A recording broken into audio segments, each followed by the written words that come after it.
All right, good morning once again. I would like to welcome all of you to WAPCA IMANI Africa UESD Student Engagement at the Multipurpose Auditorium of University of Environment and Sustainable Development. Before we start the program, I would like to invite our Dean Professor Amwa and the IMANI team to join the high table as we begin the program. Prof. Amwa, Mr. Franklin and the team, please the high table for us.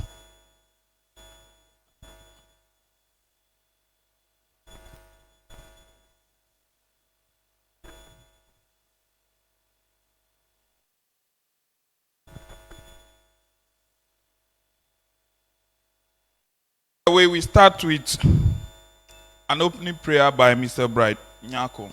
Mr. Bright Nyako, if you are here, kindly come and give us an opening prayer.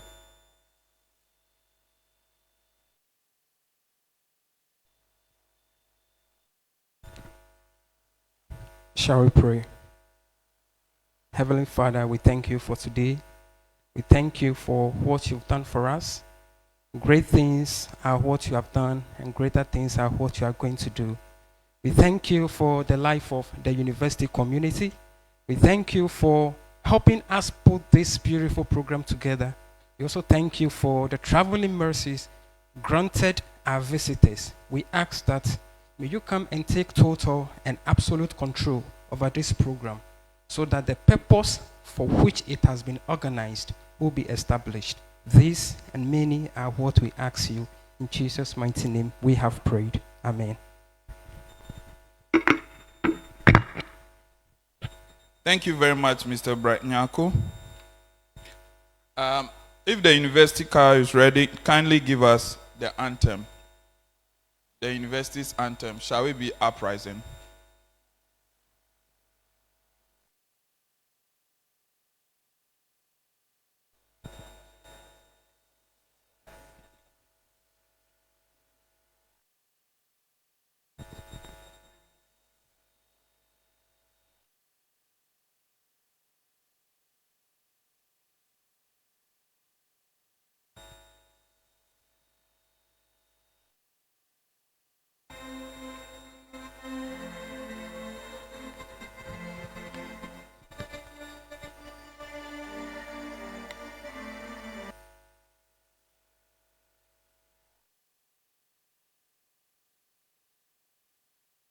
In the east, at the rise of the sun, the heights of wisdom inspired by hope. We are trained to secure the environment where humans and nature live in harmony. All hail, home of excellence. All hail, eternal city,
Thank you very much, UESD choir.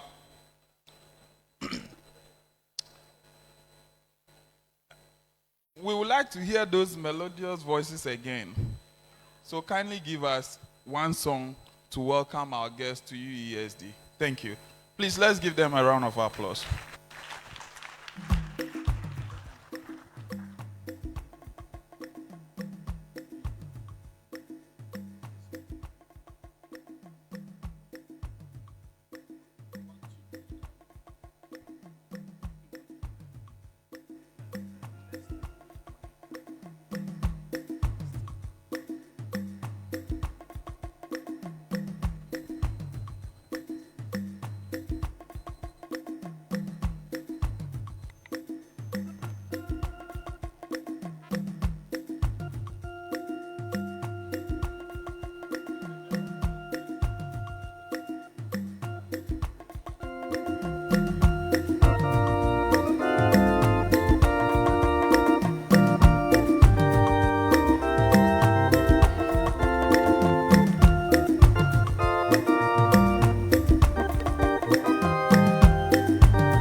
Oh, you can do it better for the choir.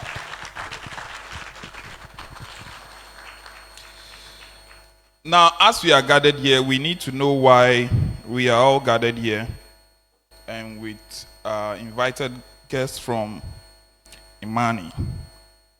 So I would like to call on the Dean of School of Sustainable Development, Professor Anthony Amwa, to give us the purpose of this gathering. Your moderator, Nuoza Kugbe, Head, Department of Environment and Sustainable Development. Oh, please clap for me.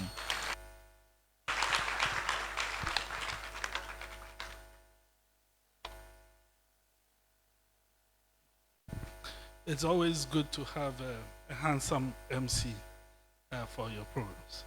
Doctor, thank you very much.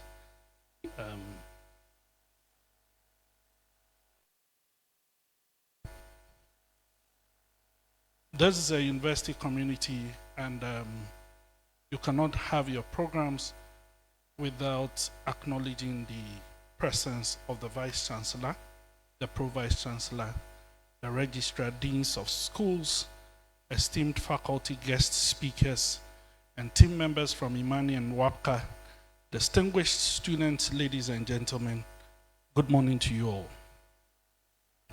On behalf of the organizing committee and the leadership of the School of Natural Resources and the School of Sustainable Development, it is my honor and privilege to warmly welcome you to this edition of the SNES SSD lecture series.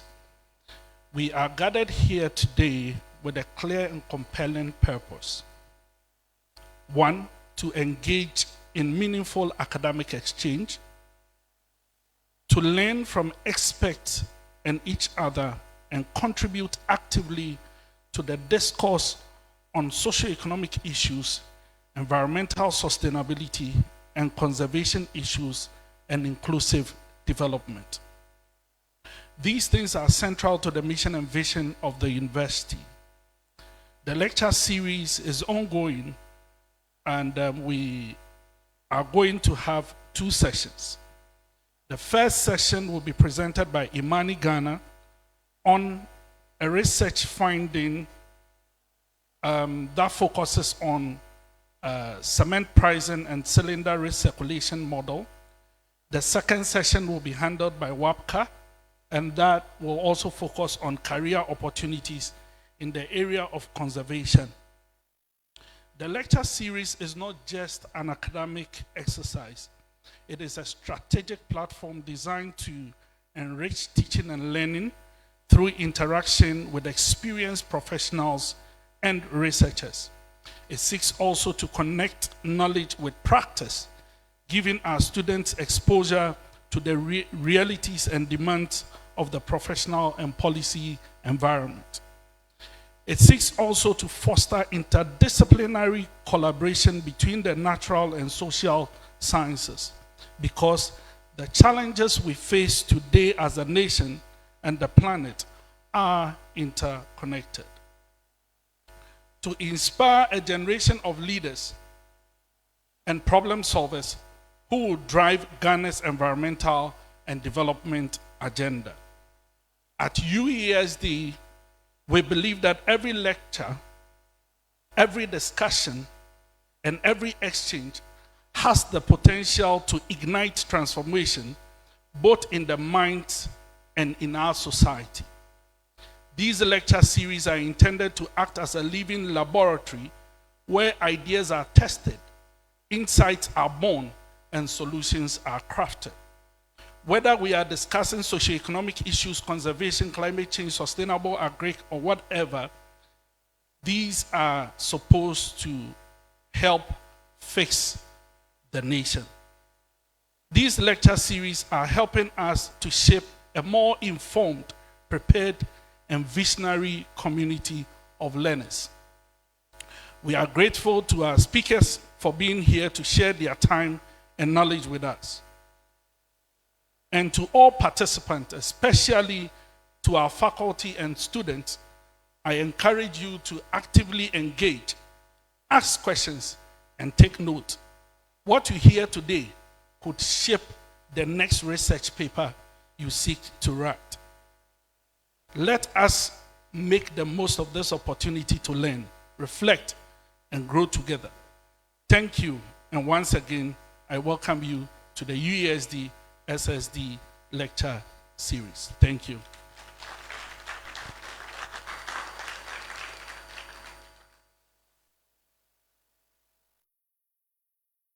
Let me leave this one to the moderator. Please.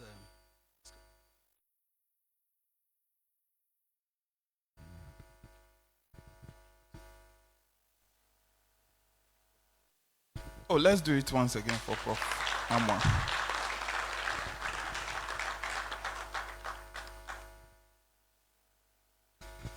So, on a high table, we need to know who and who are with us today, and they also need to know who and who are here present.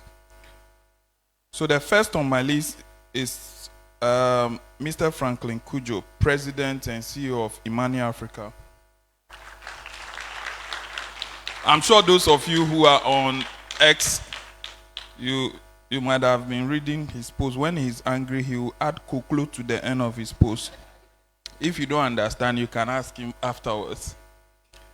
Then we have Dennis Asari, Senior Research Associate.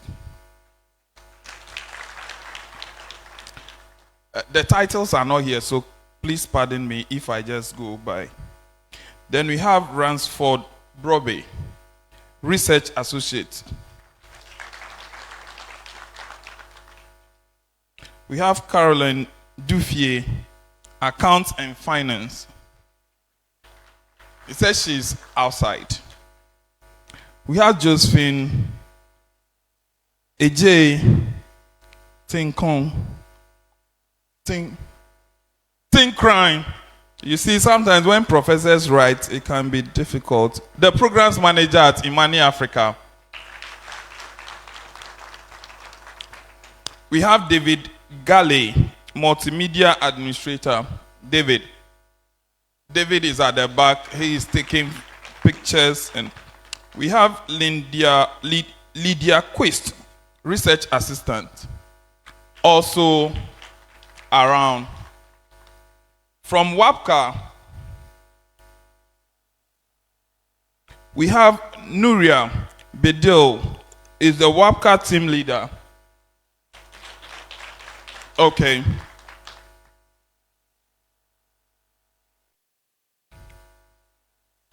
Then we also have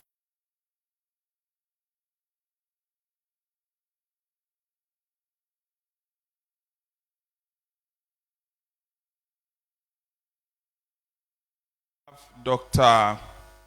my own friend. Yeah, he's raising his hand already. I'm sure you all know him. You don't know him. Dr. Michael Tufo. We have our Deputy Registrar, Dr. Hammond Oponkwatin. We also have one of our heads of unit, Dr. Padiko Majite, with us.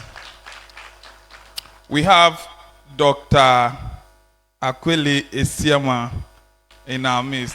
I'm sure you all know. And as we continue, other faculty members, heads and deans will also be joining us.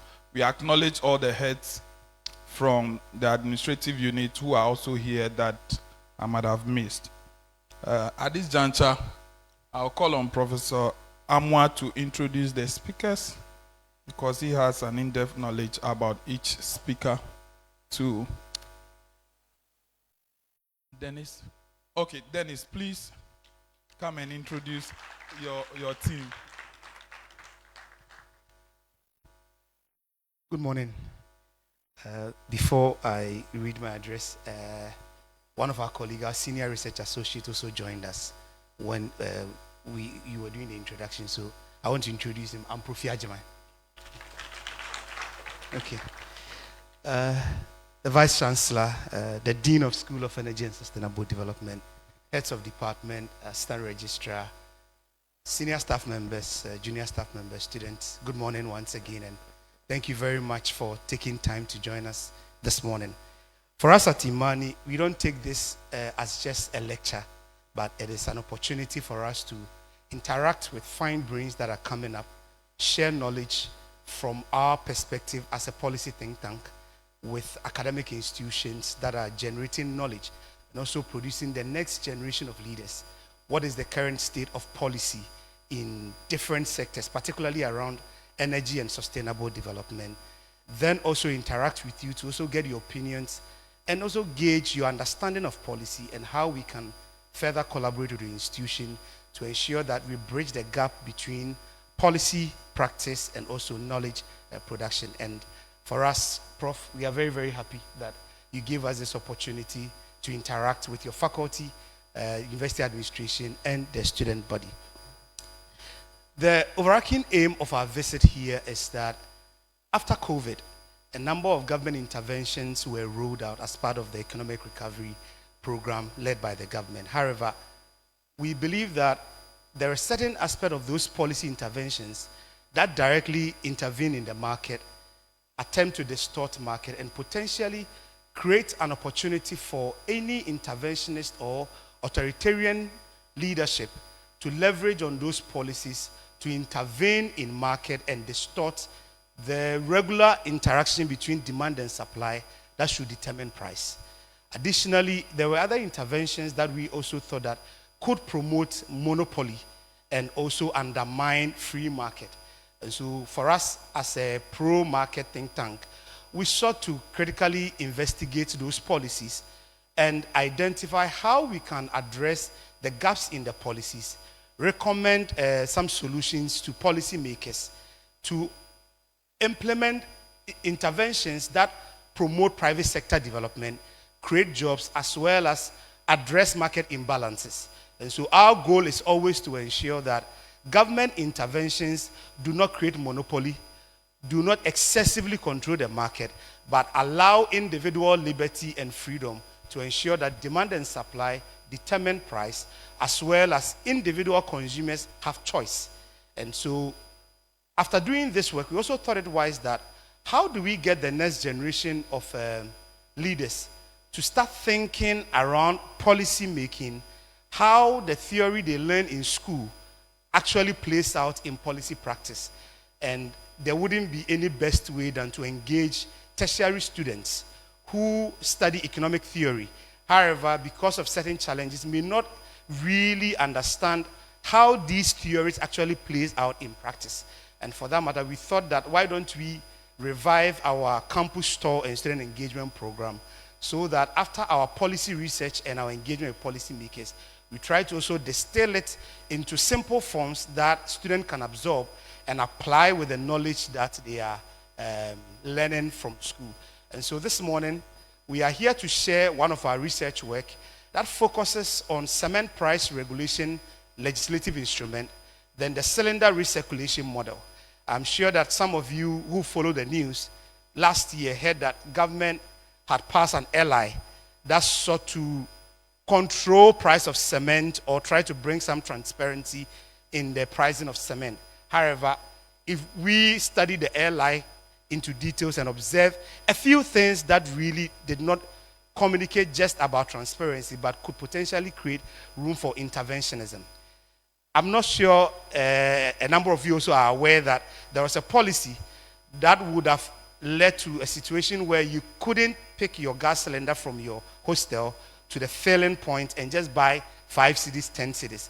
But they were going to bottle the cylinder. So whenever you get there, you just exchange your cylinder. So if you don't have money to buy a full cylinder, you can't access LPG. And those are some of the things that we looked at to look at. To what extent do they restrict your liberty and freedom? So as you hear the presentation, I want you to also reflect, how does this affect my individual liberty to determine how much I buy, what I buy, and also influence my freedom to make economic choice? And so we are very excited that we don't only have social science students here. I'm aware we also have physical and natural science students also joining us. At least by the end of the day, the goal is to help you understand how what you learn here actually plays out in policy. Because whatever happens in conservation, fiscal science, policy drives all of that. And so if policies does not support individual freedoms and liberty, the tendency that the future policies will create room for you to shape government activities is very low. So we are very happy for this opportunity. And at this point, I will invite my colleague, Ransford Broby, to do the presentation. And after the presentation, myself, Profi, Ransford, Mr. Kujo, and the rest of the team will be available to engage you. So, Prof, we are very, very grateful for this opportunity, and thank you very much.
Hi.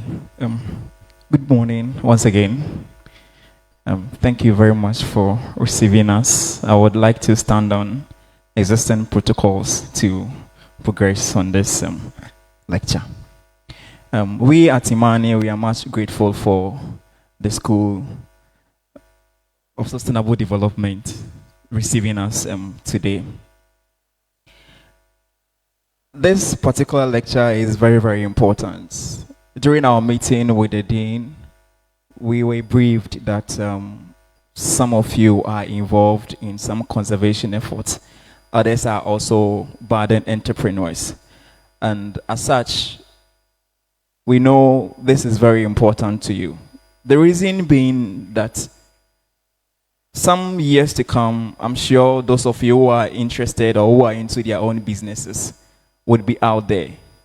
And whatever it is that you are doing, your business will be affected by the policies of the government. And as such, it's going to affect how your business progresses. Imagine government decides to intervene in whatever business that you are doing. Either it affects your progress, your export potential, or even your revenue. And so this particular lecture is very, very important to those of us who are seeking to enter the job market, especially as entrepreneurs. And so we at IMANI, we are mostly guided by the fact that we want to promote economic freedom. And so as part of this lecture, as my colleague Dennis has said, we are a policy and education think tank.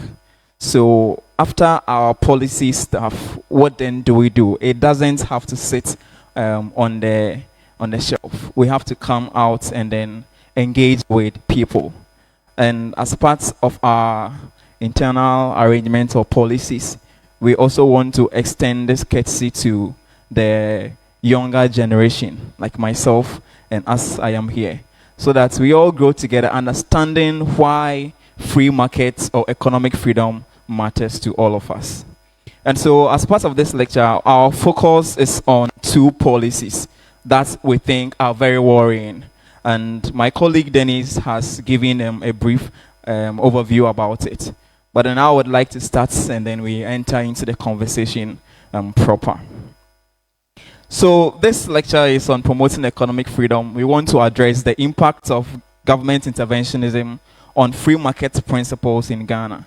And obviously, of course, our focus is on the two interventionist policies. That is the cement pricing legislation and then the cylinder recirculation model. So the question we ask is, what is economic freedom? I mean, my colleague talked about it, but then in our own terms, what do you think economic freedom is? And so economic freedom simply means that you and I have the freedom to choose what we want to do in terms of economic activities, whether production, distribution, exchange. You are free to decide how you want to allocate your resources, by which means and then by what means. And so in free economy, governments normally allows free market, okay? And then the free market is that firms and consumers all have, they can make the economic decisions which are determined by the forces of demand and supply. And that is what sets the price from our basic economic lectures. And so, in a free market economy, what actually does the government do? That is a question that we are supposed to ask ourselves. What actually does the government do? So in a free market economy, what the government does is that, yes, leave the market open, let the forces of demand and supply determine prices and all of this. Let the consumer and then the manufacturer interact freely. But then the government doesn't stay outside and then watch them. I mean, in interactions, there can be a lot of issues, some misunderstandings, and so on and so forth. So what the government actually does is that it has to protect businesses, especially the property rights and then the intellectual property right as well. So imagine, let's say, as we are in conservation or anything entrepreneurship, your ideas get stolen by somebody. I mean, what are the mechanisms that you can use to seek redress? In case you want to establish a business, your registration processes, is it smooth? What are the bottlenecks that can get you not to get your business on the run? So government exists to make sure that some of these things are eliminated to ensure that businesses run smoothly without any hindrances. And that the regulations that the government puts in place should rather promote market openness. I mean, make sure that people are able to expand their businesses, innovate, and then the market is also fair. That is, no one player has more advantage than the others. And then there is also competition in the market. That means that there is no one is taking advantage of any of the players, or even you, the consumer, as well. So, what is the state of economic freedom in the world? When we are talking about economic freedom, is the world really economically free? Let's look at some of the indexes. So when we want to determine economic freedom, we look at the countries. What is the status of rule of law? How are people treated? Do people have equal access to justice? Are people's human rights protected? These are very important when we determine economic freedom. We also look at government size. What is the tax burden on entrepreneurs? Are taxes so much that businesses cannot pay? Are taxes so much that businesses are also trying to avoid paying taxes to government? What is the tax collection efficiency? All of these things matters. Government spending also matters. And then there is fiscal health. How is revenue and expenditure functioning? And then there is regulatory efficiency. The rules and regulations that guide our interaction, how efficient are they? Are businesses free under these regulations? Is labor free? I mean, as an employer or an employee, are you able to get the maximum benefits or conditions of services and so on and so forth? So these things really matter to determine economic freedom. And yes, most importantly, we have the open markets here. So there should be trade freedom. You should be free to exchange your goods, whether internally or even outside, in the case of exporting your businesses. There is also investment freedom. People are free to choose where they want to put their money into. You can also attract foreign direct investment into your businesses and so on and so forth. And there is also financial freedom, ability to contract loans and that. So why economic freedom matters? Why does it matter? And we look at data from the Heritage Foundation's Index of Economic Freedom. And globally, we've seen that Index of Economic Freedom is going up. Okay, that means that more countries are opening up their economy, allowing for private sector participation, allowing for foreigners to also take part using due process, of course. Now, as these things are happening, we are seeing the trend of global GDP going up. We are also seeing people living below the poverty line also decreasing. That means that we can strike an argument that when economic freedom increases, it has an effect on GDP growth and on reducing poverty. The index also goes ahead to let us know that when a country is free, the purchasing power parity of their GDP is also higher. And by comparison, countries that are free, they have 10 times more PPP than countries that are least free. And then we also see that countries that are free have higher standards of living. And so we can strike a correlation between economic freedom and then purchasing power parity as well as higher standards of living. Now, there is also more arguments. We see that as countries are free, it also has a bearing on their life expectancy. So countries that are more free, people in there live about 80 years. Those that are less free, we see that the life expectancy is also very low. And that persons in most free countries live about 16 years more than those that live in least free countries. It also has a bearing on non-corruption. I mean, corruption is a very serious issue when it comes to structural governance. And we see that the countries that are more free, there is less corruption in those countries. And the countries that are least free, there is high rates of corruption. I mean, according to the perception index. And then we also see, as I have explained, that countries that are more free, their poverty is very low. I mean, there is only about 1% of people living in poverty in freer countries compared to 30% of people living in less free country. And so I want us to look at Ghana's path towards economic freedom. I mean, the history of the country lets us know that Kwame Nkrumah, of blessed memory, throughout the line, led to the left with these socialist policies and closed market policies, wanting to do what we call import substitution, trying to use the state resources to build businesses and so on and so forth. But then along the line, we had these numerous coups, the market was closed, and then when the PNDC era was ushered in, we had the economic recovery program. And so when you look at our path to economic freedom, we've instituted certain policies that have some way, somehow, has effects on our economy. So in the 1980s, we had a structural adjustment or economic recovery program, which of course charted the path to privatization. That is, you and I, if we have the means, we can take over some state companies that are run at loss and then do it better. We also saw the economy opening up, more imports, and then export promotion was also on the high. So in a nutshell, the structural adjustment program or the economic recovery program sought to liberalize trade in the country.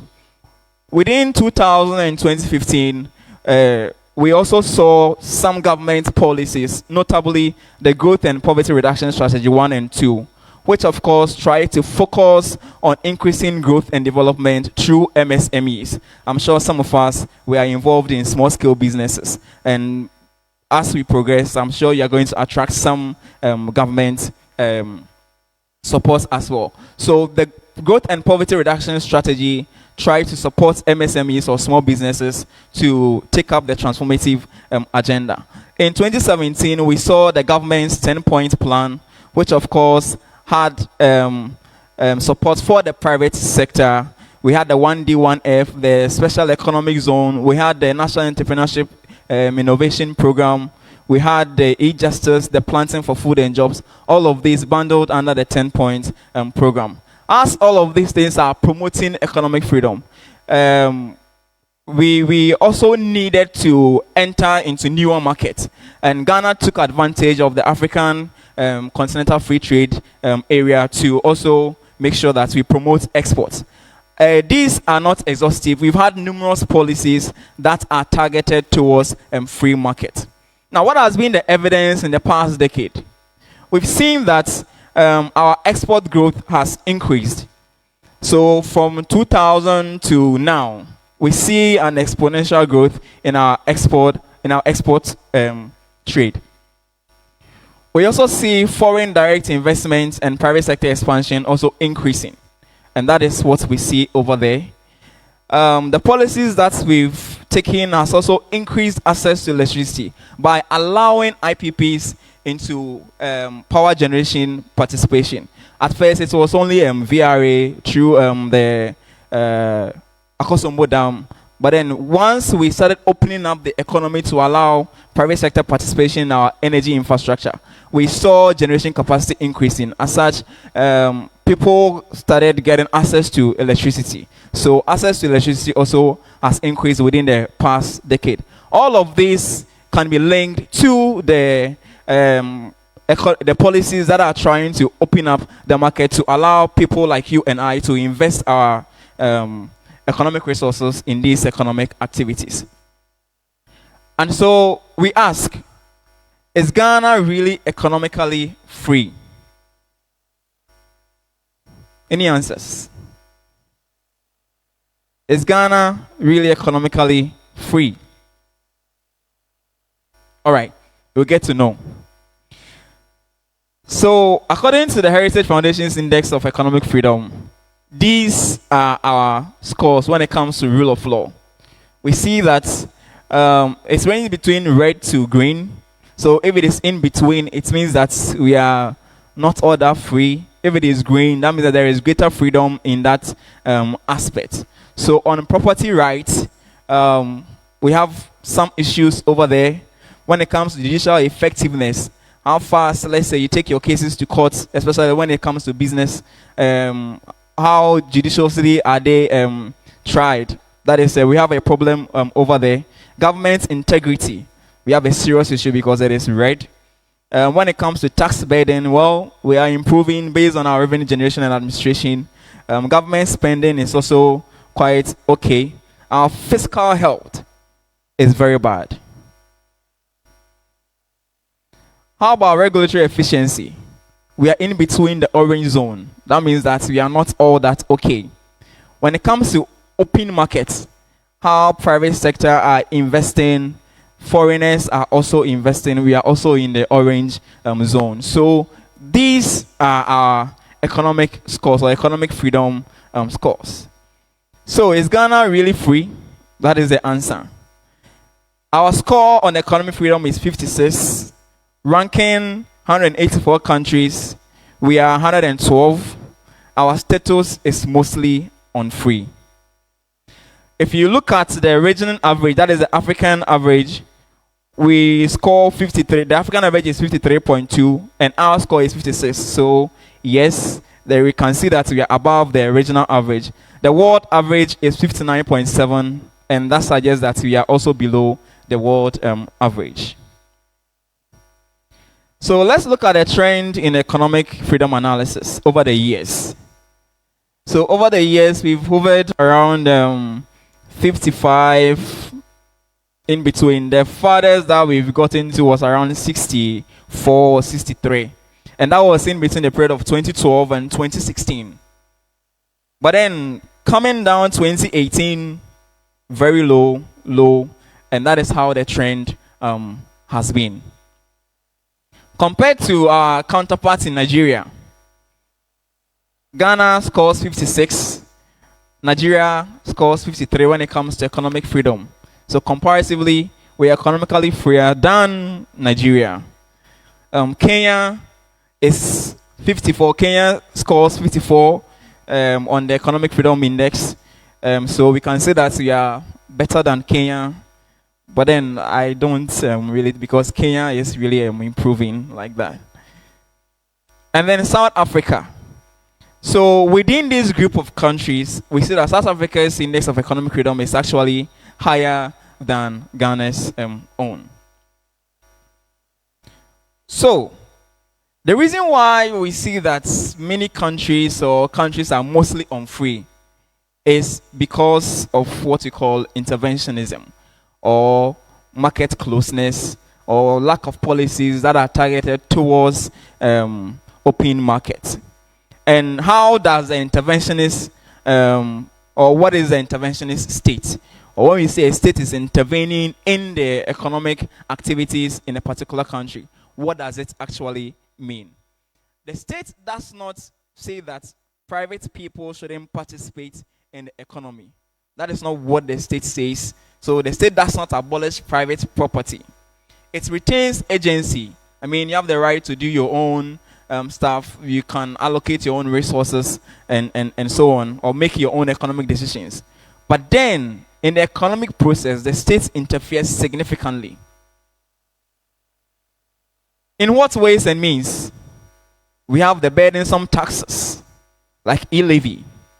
Like, you can name them, the taxes that today, there is what? D-levy. Okay. Today, there is D-levy. Okay. And so by burdensome taxes, government intervenes in the economic process. Again, we have prohibition of individuals from undertaking certain economic ventures. And that is one way that the government intervene in the economic process. Then again, the regulations that the government is supposed to pass or implement that would promote industry growth, that would support entrepreneurs. These regulations, if they are not lacking, the ones that are coming are so inefficient. Like, for instance, what my colleague said, the Cylinder Recirculation Model.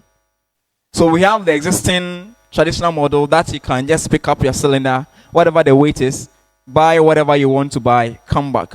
But here, the government's regulation or the government trying to intervene in the market is saying that no more that we want you to carry your cylinder, go for a new one, whether you can pay or not.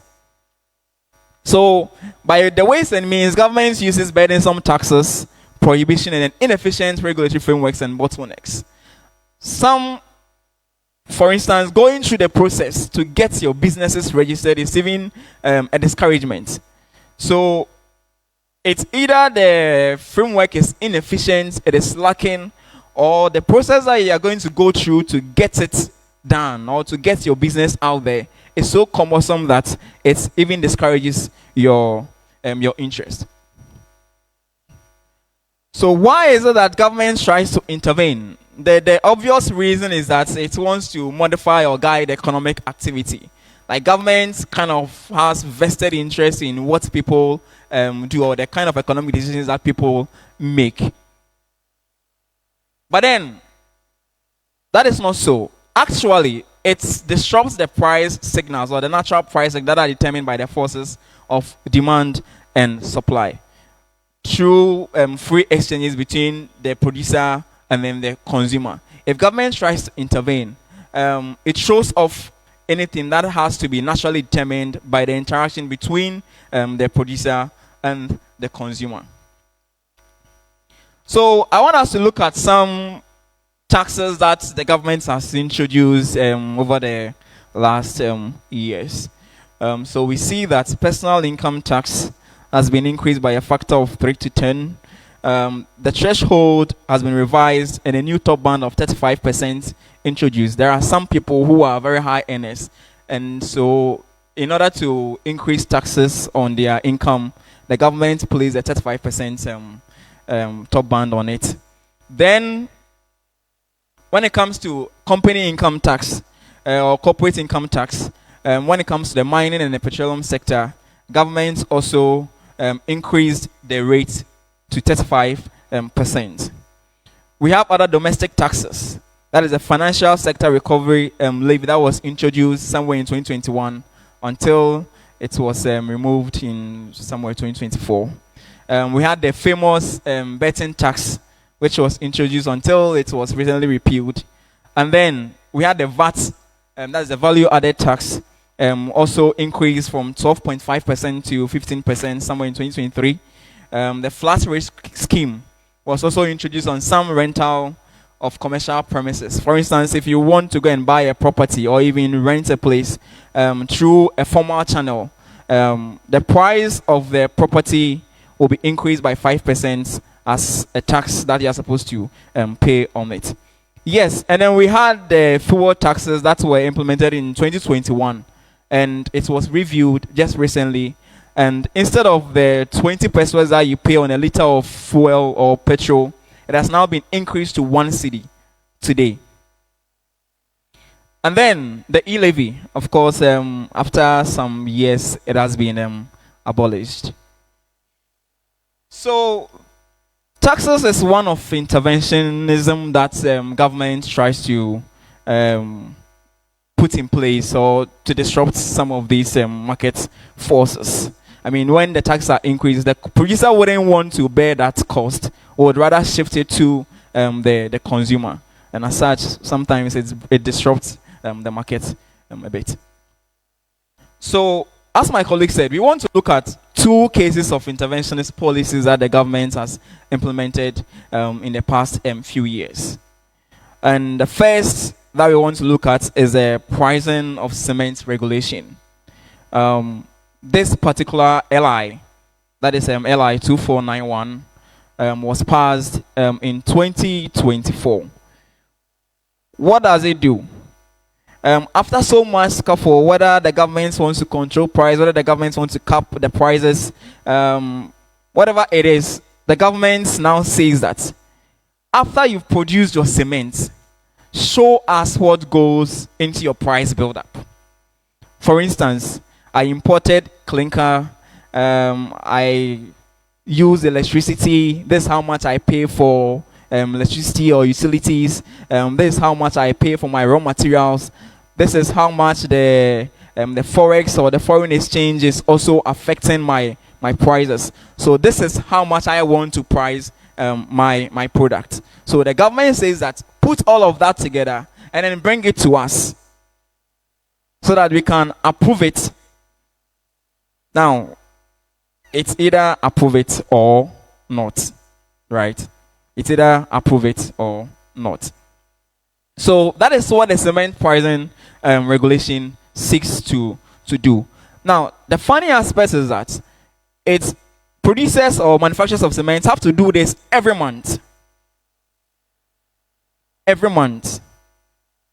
So, just I don't think in July they have been calls to submit, because it's so cumbersome to say that you want to put together all of these things every month, so that cement right after production they enter the market. So are the manufacturers going to wait so that the prices are approved before they send that particular batch to the market, or what? Okay. And it's not just cement manufacturing. These things can happen to every sector of the economy. Can happen to every sector or any sector of the economy if the government so chooses. The second interventionism or interventionist policy that we want to look at is the cylinder recirculation model. I don't know whether you see the battery cage over there or the cage over there, which has some cylinders in it. Now, those of us in urban centers, normally you see these things around. And what it does is that, or what it actually means is that, right now you don't have to go to the filling station to get gas into your cylinder. If you are registered with this particular outlet somewhere in your area, with your Ghana card, you just have to go, and then with the cylinder that you've been given, when it's empty, you take it back, and then you take a new one. Of course, you're going to pay. It's not for free. The cylinders are also produced in sizes. So it ranges between 3 kg to, I think, 15 kg. And the basic thing is that it actually costs more to produce smaller volume cylinders than producing larger ones. Okay. Yes. So normally the smaller ones are in short supply. The smaller ones are in short supply. That means that most of the time it's either the 5 or the 12.5 kg or the 15.5 kg that are mostly available at these exchange points. So what the CRM simply means is that exchange your empty cylinders for pre-filled ones. And in this particular model, as we are going to see, the operators or those who you go to fill your cylinders are not part of that of this particular program. And so we want to look at the policies into details. Okay. Now, before the one that came to say that we are supposed, or the manufacturers or cement manufacturers are supposed to report their prices, there was an earlier regulation that says that if you want to produce cement, or if you are already in the cement manufacturing business, register your business newly or come for a new license. Okay. Without that, you cannot produce. So what it does is that it established a cement manufacturing development committee that sees that manufacturers manufacturers are able to get their licenses, and then that same committee also is the one that is implementing the pricing regulation, which of course says that the manufacturers are supposed to report their price to this same particular entity within the cement manufacturing or within the Ghana Standards Authority. So that is the the CMDC. So if you look at the cement pricing legislation, what it actually seeks to do is that it wants to streamline and regularize the pricing of cement for wholesale and retail distribution. Okay. Now, as part of the price reporting, as I mentioned, the manufacturers are supposed to bring or include the cost of materials for the production of the cement, look at their labor cost or put inside their labor cost, and they are supposed to consider the cost of utilities, and any other related costs that have been factored in the production of the cement for the CMDC to give the approval. And then also indicate their margin of profit.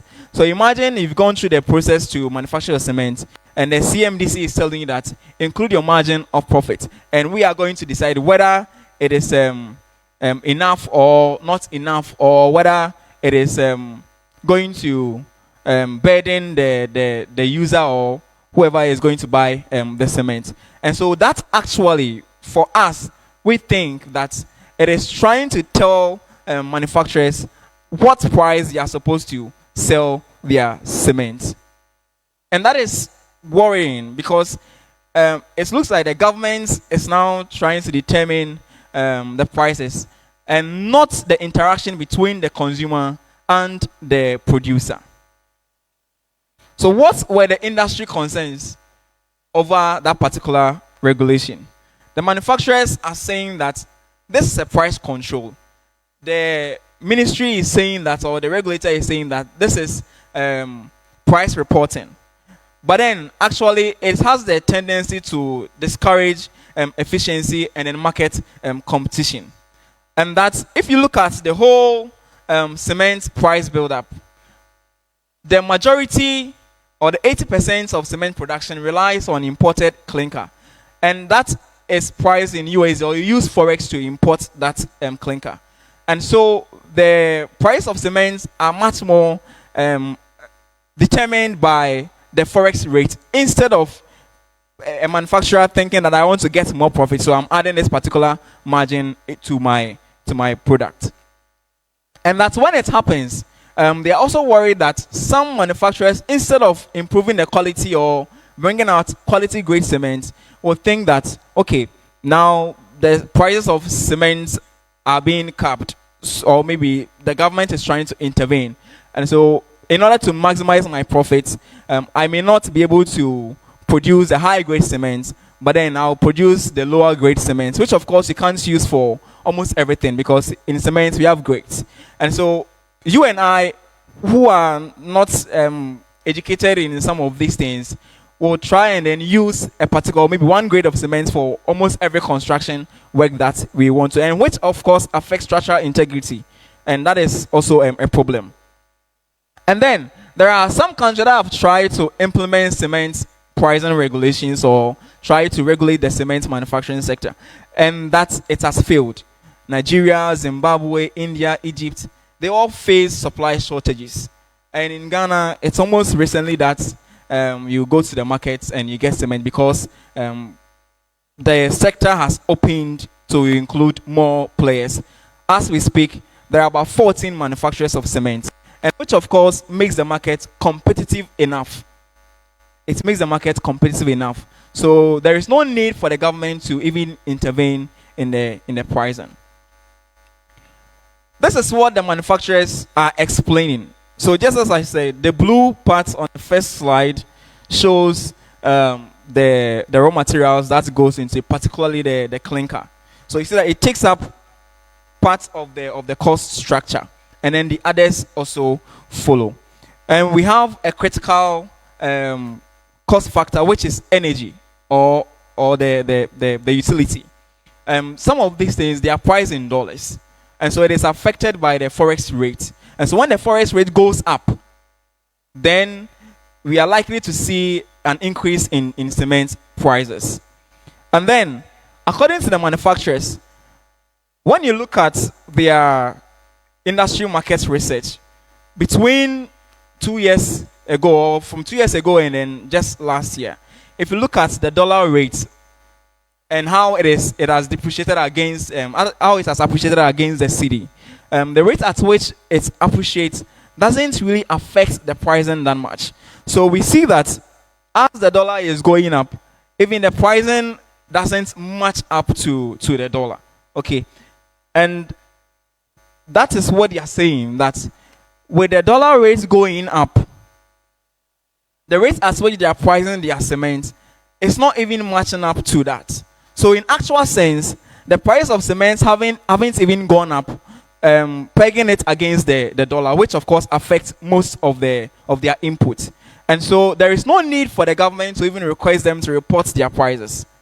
And the data is also true, because if you look at cement pricing against CPI or against inflation, you see that the blue aspect is the annual price inflation of cement, or how cement have increased over the years. And then the orange is the our inflation rate. And you see that within all those years, inflation rate is almost high than the price of cement, or than the increases in prices of cement. And that's the down slide, of course, shows the trend in the appreciation of the dollar versus cement prices. And so you see that the annual price inflation is actually higher than the annual cement inflation. And so what we are saying is that there is no need for government to intervene in the cement manufacturing sector.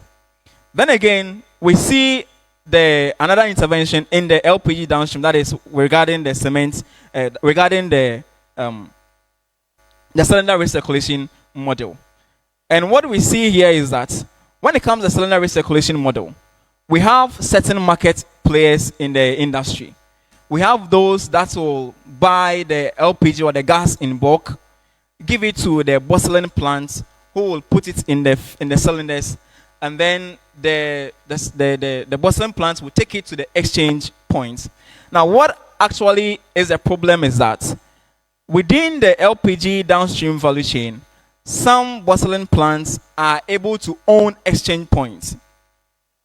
So those that put the gas in the bottle can establish exchange points at urban centers, so that we call it, or we have what we call vertical integration. And so it's the same players that are benefiting from this particular model. Now, what the industry concerns are is that operators have adopted what we call double valve tanks to improve safety during fuel discharge. One of the core reasons why they introduced the cylinder recirculation model was because of safety, because they were recording gas explosions at various gas centers. Now, the reason why the explosions were occurring, according to the operators, was that when they are discharging the gas into the tanks, there has to be a valve that can let the inlet gas out, so that the new one can be pumped inside. But in those times, it was only one valve, which of course could spark explosion.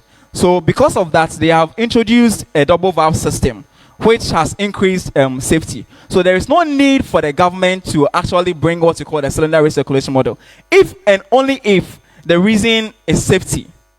And then the industry is also raising concerns about market monopoly, because it is trying to bring in some new players who are going to take charge of the whole cylinder recirculation model. And then, of course, the affordability issue that we've raised, because it doesn't give you the opportunity to purchase, you're not free to purchase what price of LPG that you want, especially if you don't have the amount to get the full your full cylinder filled. Now, one of the reasons why they cited for the cylinder recirculation model is to deepen penetration. Currently, we have lower penetration when it comes to LPG adoption and then use. And so the reason why government is trying to promote this cylinder recirculation model is because the government wants to make sure that by 2030, at the end of the Sustainable Development Goals, more people in the country use LPG. And that the target is around 50%. Currently, we are hovering around 20 to 40%.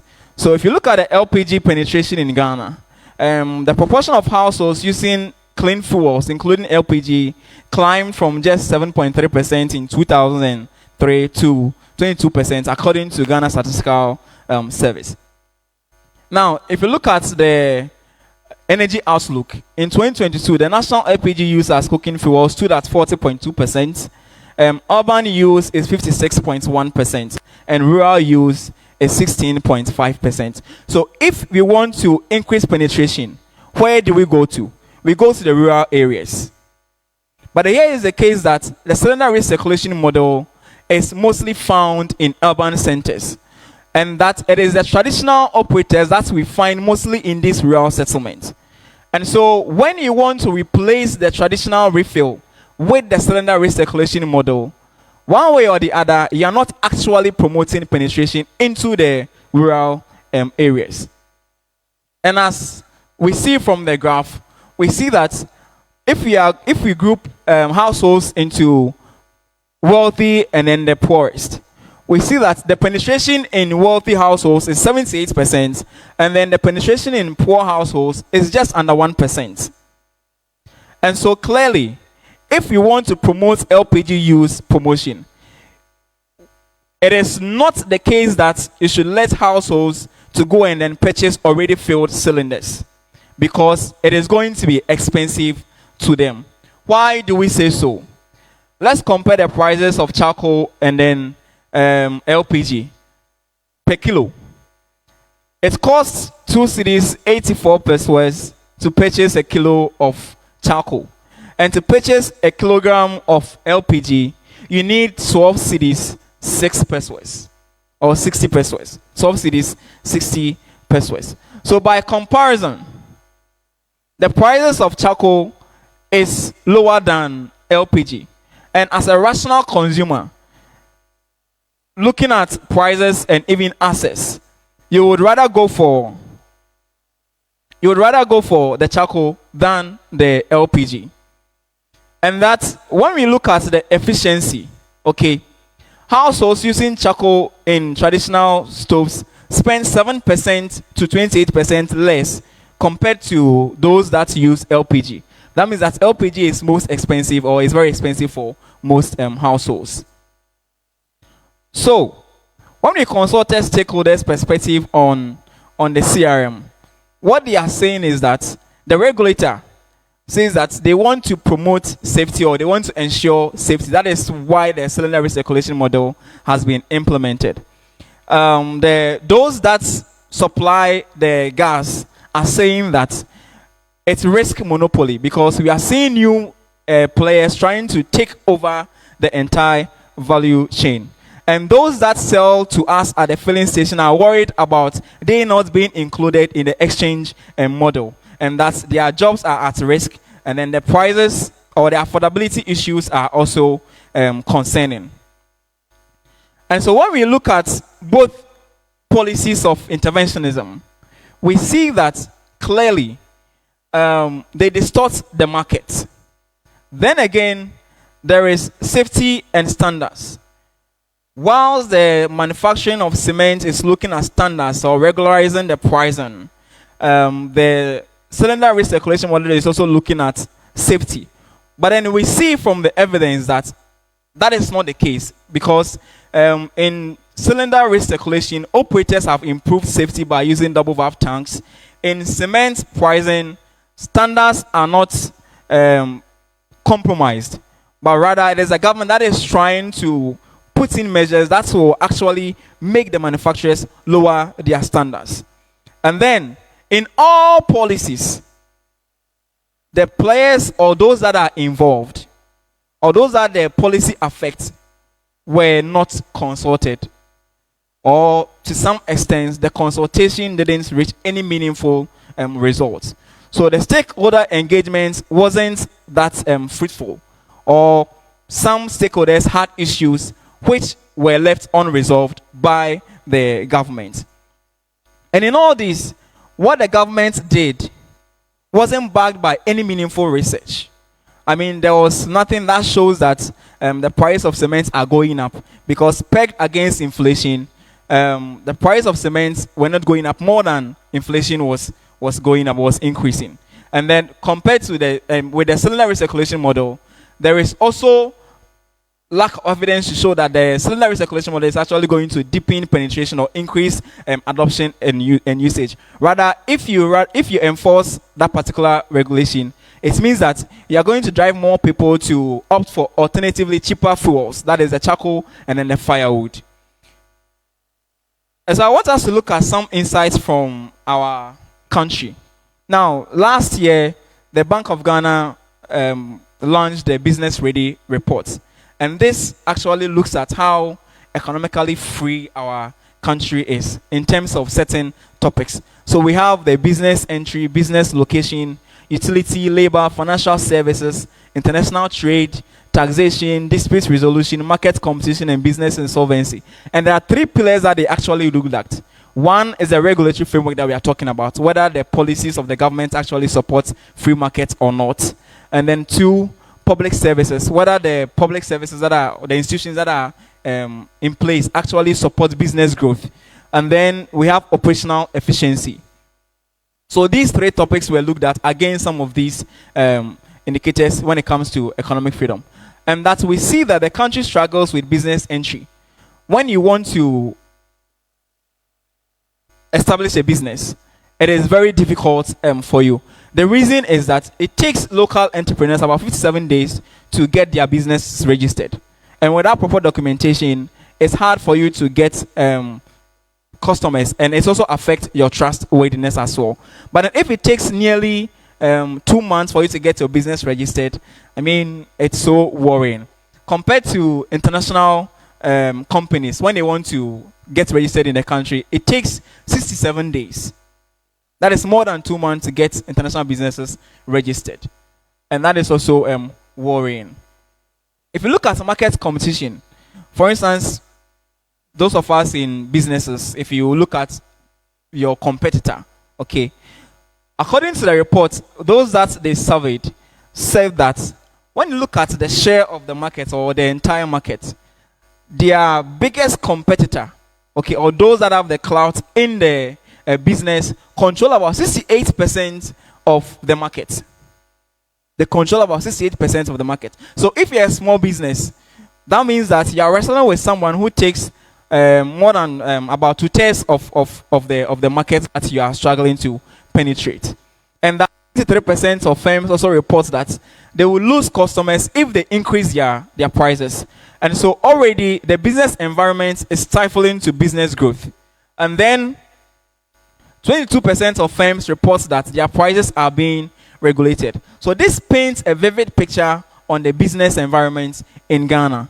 And of course, if this is a reality, why then is the government trying to intervene with policies and with taxes and with regulations that doesn't actually, or that don't actually promote business growth? So what are the policy alternatives for consideration? We think that the tax incentive, there should be tax incentives to reduce the cost instead of price ceilings.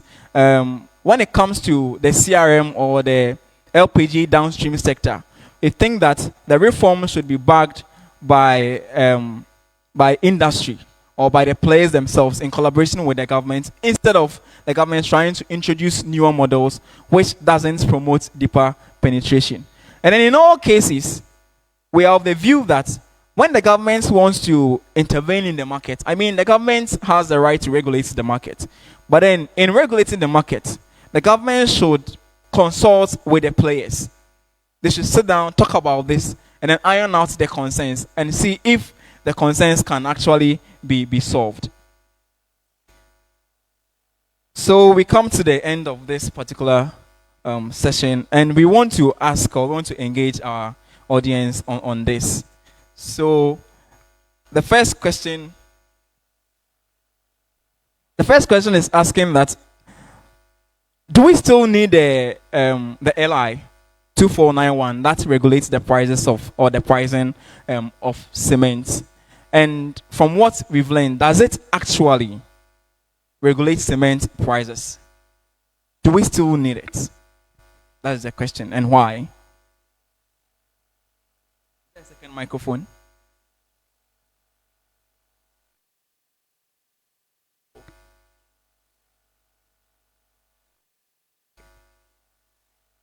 All right, so then, since there will be open discussion, I think we should ponder over some of these questions. And then we are asking that, when it comes to SDGs, we have about 5 years left off, because it was from 2015 to 2030. And with just 5 years left to achieve it, can we say that using the CRM model, we can achieve the 50% that the government is targeting by the end of 2030. And then government has the right to regulate the market. But then when and how should the government intervene in businesses? Thank you. Oh, please, let's do it better.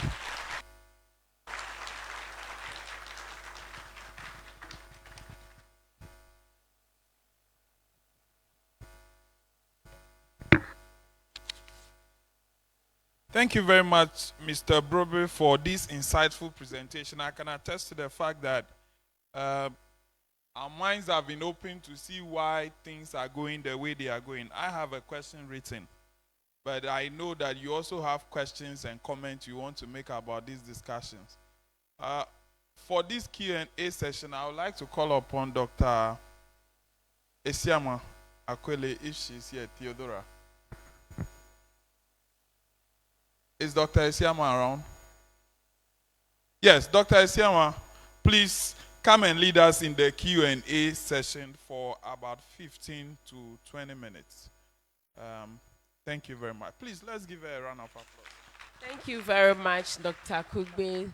Thank you to our presenter. So we've heard a lot about the interventionist policies, and it's time for questions now. There are so many things that I heard that I know some of you do not really get it well. So it's time to ask your questions.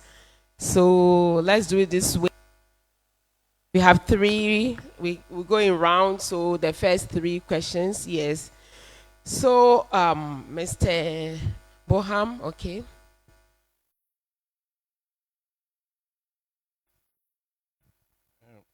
I would like to ask this question. Knowing very well that countries that allow free market to operate are doing well in terms of their GDP growth, why is the government not embarking on a regulatory framework that will enhance the growth of the country's economy? Thank you. Another question? Yes. Kindly introduce yourself. Thank you, madam. My name is Bafo Seyakutu. It's not a question, but a point of view. The idea that free market is inherently good, open economy is inherently good, I think can be challenged, especially in view of what we experienced in the financial crisis of around 2008, 2009. We experienced, the whole world, including Ghana, was subjected to a sustained period of liberalization, no regulation. And we saw what happened in the world. Banks collapsed. Previously untouchable banking institutions, the big American banks, many of them collapsed. And interestingly, when they were making money, they called for hands-off approach by government. But when these banks were failing, they said, government, save us. In Ghana here, prior to 2018, we saw a very sustained period of growth by the banks, accompanied by a period, in fact, caused by a period of lax regulation. We saw what happened. You and I had to spend 20 billion cedis of our money to clean up the banking system. I'm not even sure we know the full cost of the cleaning up. So I'm saying, yes, it is good. By nature, I'm center-right in my politics. For Christ's sake, I'm Bafo Seyakutu, so you can imagine. But I'm saying that recent history has taught us that there is a role, in fact, a necessity for the state to be an interested party in how the markets operate. We can't wait for market failure before the state intervenes. So I'm calling for a more anticipatory approach to regulation. The government, by its mandate, should be more aligned with the needs of the people. The private sector is, by nature, profit-oriented. So if there is money to be made, we'll go for it. But the only person or institution I can trust, or I should trust, to take care of my interest is the government. So please, let's be a bit more tolerant of that. Thank you. Let's give it up to Bafo. Any student, yes. So we take three, and then we allow Imani. Any team member from Imani can respond. All right. So thank you. I'm in the person of Enyane Benjamin also. So my question has to do with the LI 2491. So you were asking if it is important that the LI was introduced. I think quite some years back, prices of cement was really on a high. And so with the introduction of the LI, brought some sort of sanity within the pricing system with regards to cement. If you are speaking in favor for the manufacturers, then I think government, instead of introducing the LI, should introduce subsidies to the manufacturers, because for all we don't know, even retailers, the prices at the retail point are so high that the manufacturers themselves do not have any idea of. And so if government wants to do with the LI, then I think government should do with the introduction of subsidies, so that the manufacturers will bring down the prices and it will affect all the channel of production. Thank you.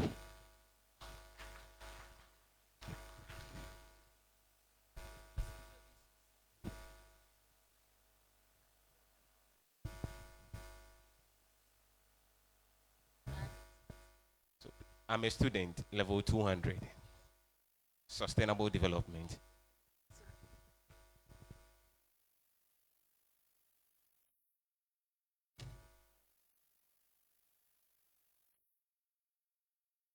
So please, can we have Imani to respond to the 3 questions? Any team member? Thank you. Hi. These are very excellent questions. My name is Franklin Kujo, by the way. I'll just take one of the questions, and then my team will take the other two. And the question I'm going to answer directly is with my good friend, center right thinker as well, Bafo Sekatu. You know, I think one of the things my colleague probably did not want to say, or probably should have said, is that we are not unbridled free market entrepreneurs. We do not believe in that. Capitalism, but that's actually what I call anarcho-capitalism. So, Mr. Bafo, a bit of economic history as well regarding why those banks failed, especially in the U.S. I'm sure you know, right? And then we blame capitalism for it. You see, what really happened in the United States essentially was a government creation. The government created these 2 big companies called government-sponsored enterprises called Freddie Mac and Fannie Mae. You know, and these were institutions that were created essentially giving out loans to people who did not actually merit the loans. So they couldn't pay. Mortgages, they couldn't pay. But that was what actually started the crisis. And because many nations, many private people in many countries, especially in Asia, had invested in the United States, because the United States is considered as one of the most safest places to invest. Once you invest there, these persons were allowed again by the state without really, should I call it, regulating them, create all manner of what I call derivatives. And people bought into them, and virtually they were buying shells, things that were not worthy. So when the crisis occurred, you can imagine, it was like a domino effect. That is not what free market capitalism talks about. Free market capitalism does not allow fiscally bandit, should I call it a bandit enterprise, right? So these are exactly what happened in the case of the United States. And I think it's important that once we speak about these things, we should also look at the history. And you are right. Eventually, it's the government that came to create them. I mean, Lehman Brothers and the rest were said to be too big to fail, but because they bought into this, and that's the capitalist mind. I mean, if you allow a capitalist to do it, they'll even sell your soul. You'll buy your soul. You know, so we know that for a fact. That's not what we are saying. And I think there must be capitalism with some sort of science. And the likes of the Austrian economists do not believe in that. And we are the Austrian economic streak that says practice capitalism with some sense of responsibility. That's what I want to say about it. And by the way, the Ghanaian banks, I mean, these were lactogen banks that were fed by the state You saw what happened. Even the idea to salvage the bank itself, the banks itself was actually, should I call it, run like a Ponzi scheme. Nothing happened. So don't blame the system, blame the actors. Thank you. Thank you. Let's give it up to Mr. Kujo. So we'll have the other two questions addressed. I think if I am right, there was only one question. That is, having seen the benefits of free markets, that is its impact on standard of living, reducing poverty. Why is it that countries still intervene in the market? For me, I think that it boils down to the philosophy of the people ruling. Okay, so if they are not interested in promoting free market, then everything is going to go south. Okay, because we've seen the evidence is there, we've seen it. So why don't we go to that trajectory? Unless there are some people in government who wants to rip off the states. And of course, that is what we see in our country. We see the government trying to cook up something that they would always benefit. And which of course is a problem to industry growth. When there are proposals or good policies that will support businesses or entrepreneurs, what do we see? The money gets disappeared.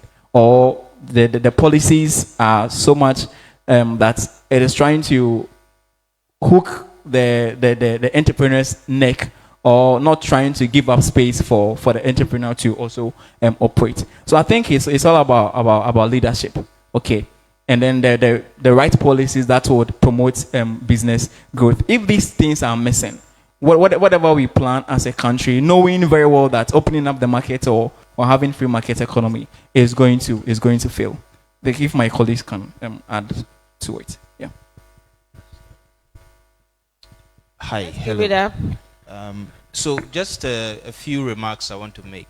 I think we are sort of forgetting, or maybe the presentation probably didn't bring it quite clear to us, that we have positive interventionism and of course negative interventionism as well. What we saw in these two cases, especially with the cement pricing regulation, was that there was a clear attempt by the government to use sane laws, okay? And that's the difficulty, and that's why I feel civil society should begin to rise to these things, right? To digress a bit, you may have heard that the Minister of Communications urged DSTV to reduce some pricing, urging telcos to reduce pricing as well. We like it because it is to our benefit, right? But let's begin to think about the business people as well, their bottom lines, how they make profit, how they sustain these businesses, how they give jobs to other people. So it's a broad thing we need to look at. But just to come back to my point, if these interventions, the ill ones, if they are taken through sane laws, and sane laws are laws that seem very, they are apt, they are right. You feel like, okay, we want cement manufacturers to be licensed because we are more concerned about their safety, we are concerned about sustaining their businesses. And then you sneak in after 6 months to say that, well, beyond that, you being licensed, and beyond us having, as a regulator, as GSA, and also as an enforcer, as the minister, making these licenses available to you, we are also trying to curb your pricing. Which is, my colleague mentioned that about 80% of the factors that goes to the price build-up are purely not even controlled by the manufacturers, okay?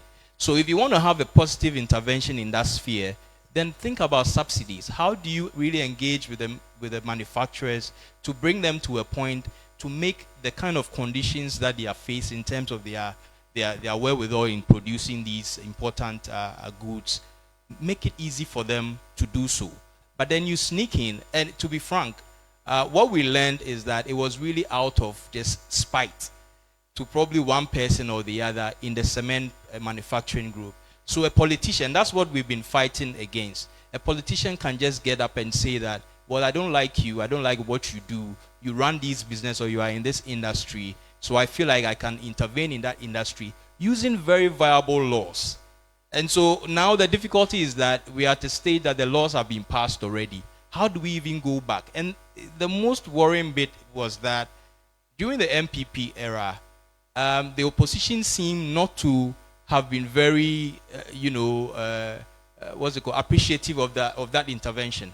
But just when they came to power, you can see that they are all for it, because now the manufacturers are actually being compelled to follow that, and that's where we are sort of the gatekeepers. Beyond good institutions like yours, civil society also is keeping a gatekeeping role, right?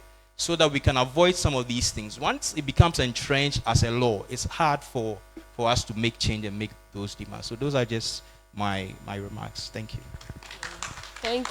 Thank you. So we are going to, we have to hear from WAPCA.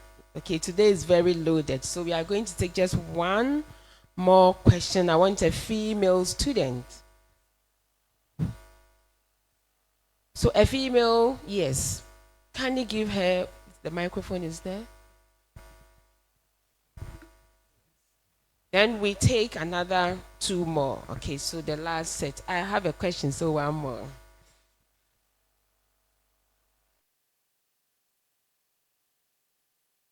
So quickly introduce yourself and you go on with your question.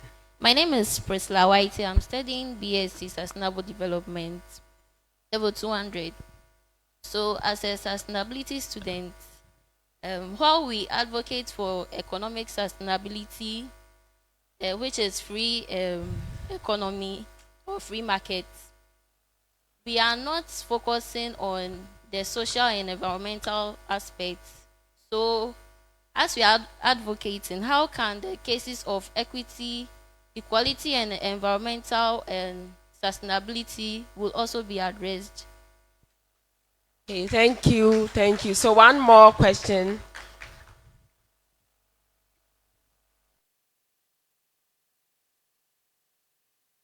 So my question is, Doc. So,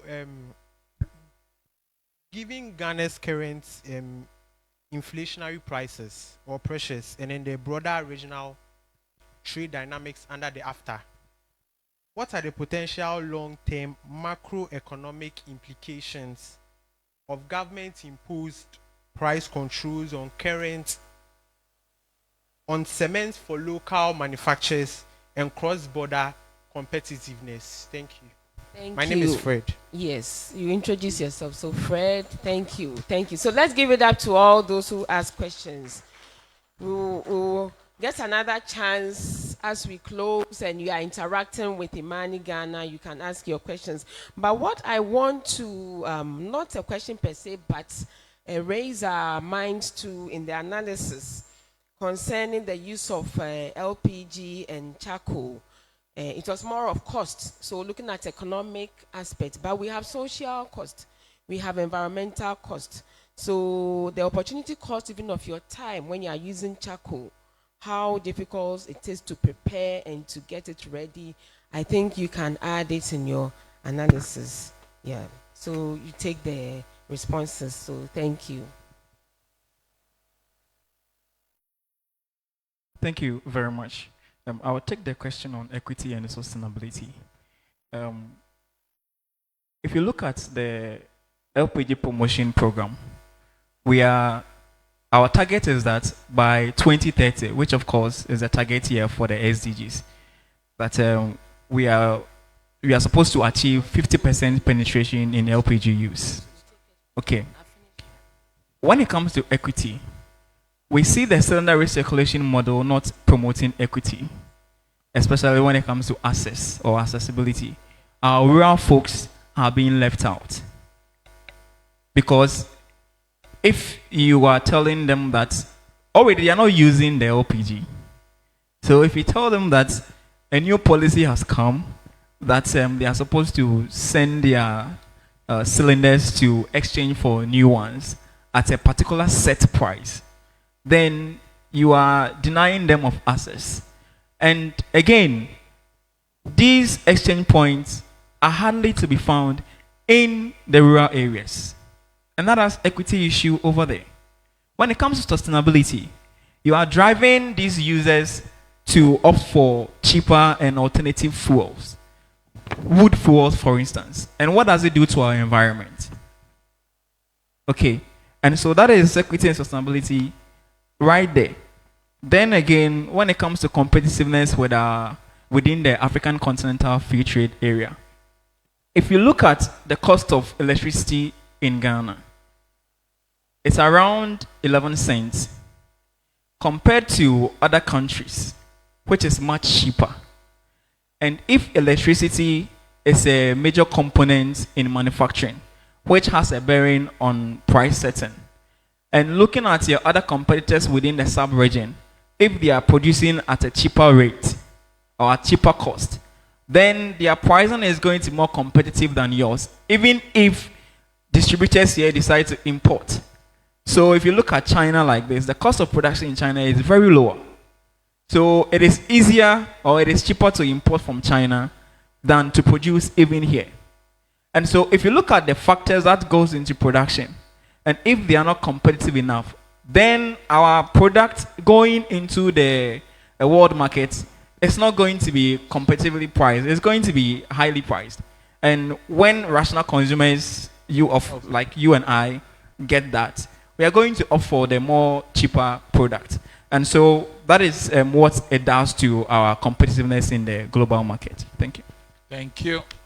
So we have one more response from the team member. Yeah, so. All right. Thank you very much. I would want to take the question on the macroeconomic implication, but just to add a little to what my colleague mentioned on the sustainability issue. You see in the chart, he projected income categories and the use of LPG, which show that high-income families are 7 times more likely to use LPG than low-income families, which means that the tendency for low-income families to use very dangerous fuels like firewood, and so the exposure of low-income families to air pollution and its health implication is higher than families, high-income families who have easy access to LPG.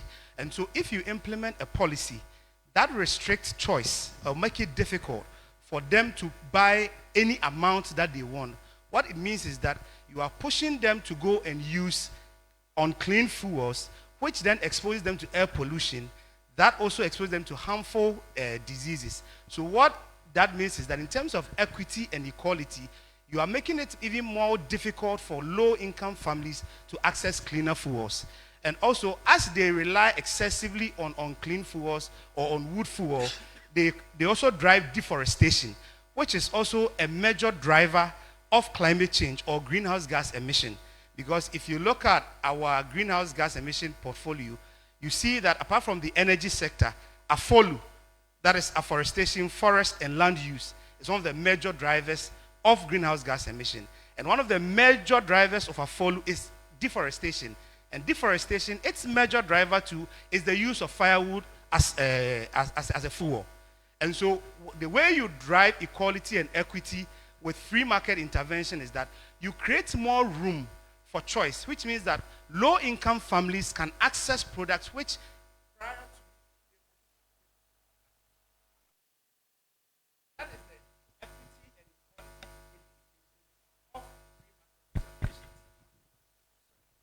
Okay, thank you.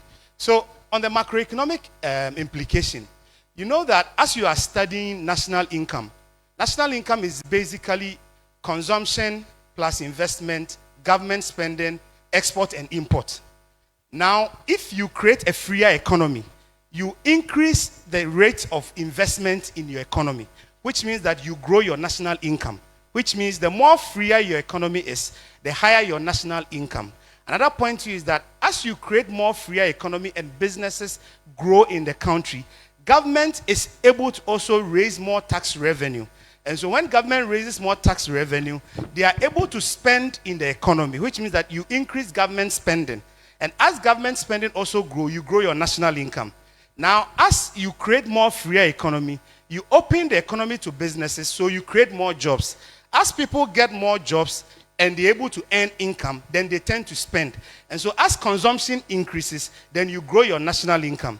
And Ransford mentioned is that as you create more freer market, you also expand the opportunity to extend into other market, that is in the ECOWAS region or the AFTA or the European market.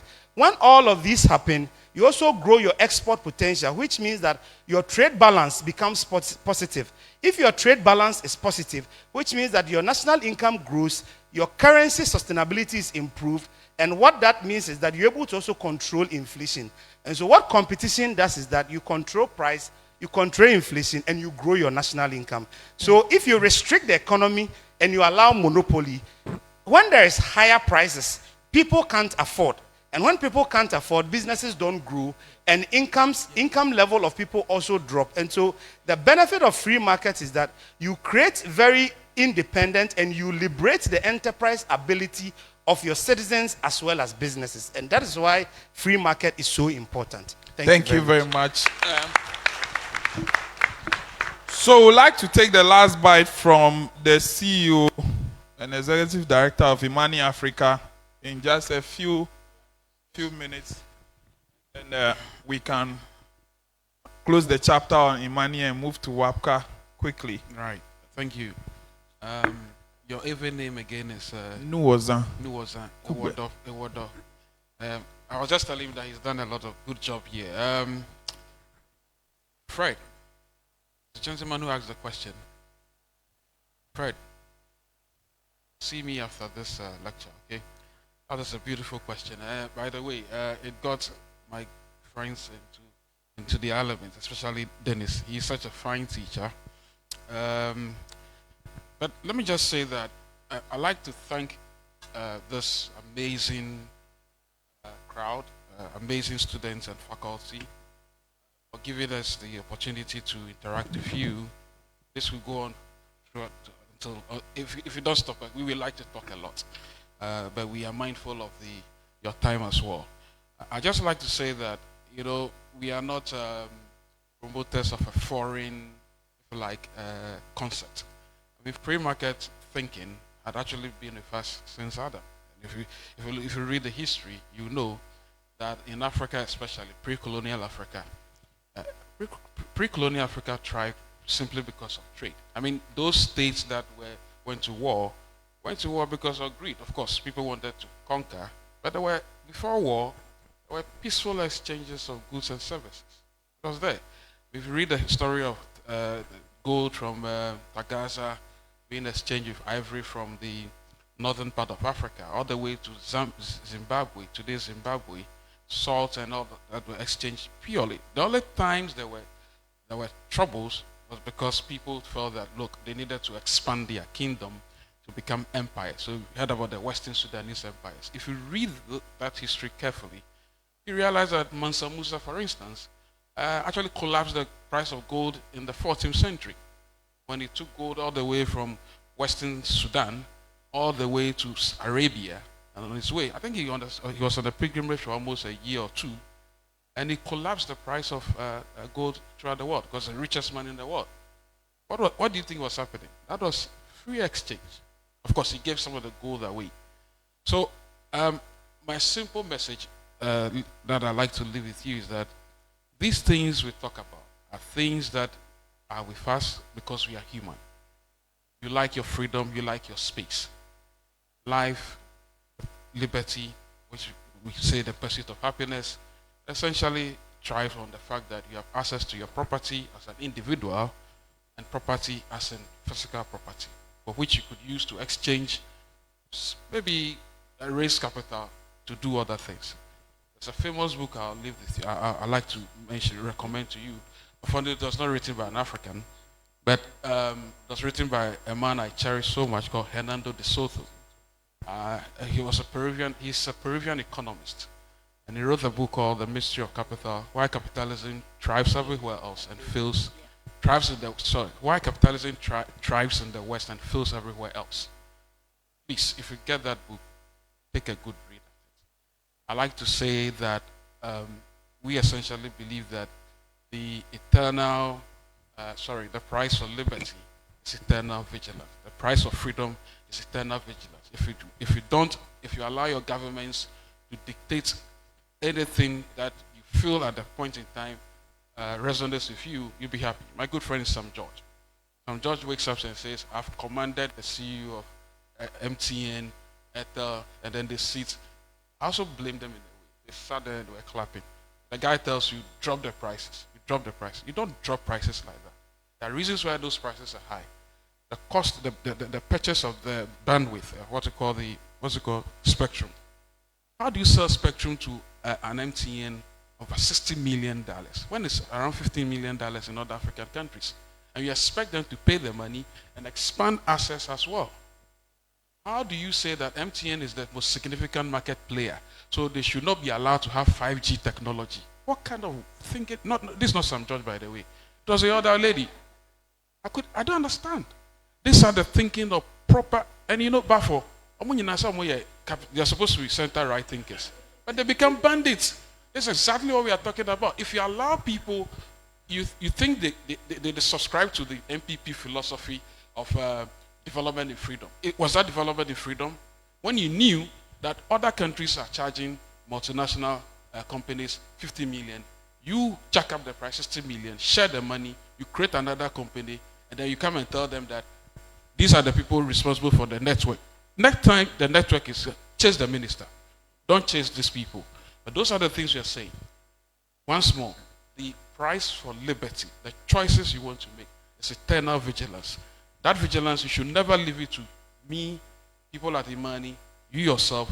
You must be part of that vigilance. Thank you. Thank you very much.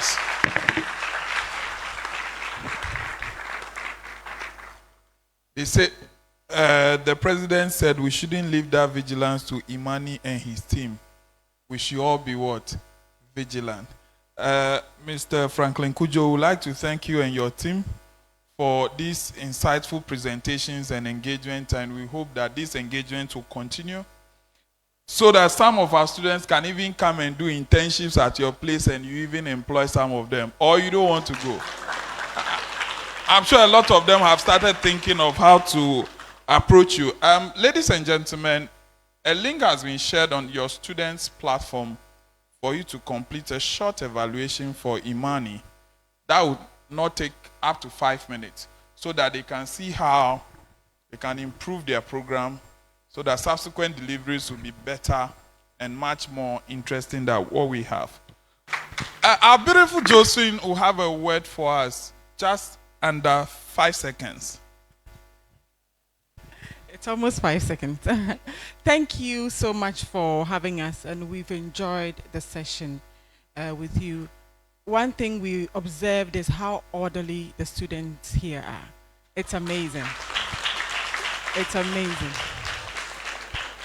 You sat through the presentations, you actively participated, got involved, and I'll leave here with that memory of students of this university.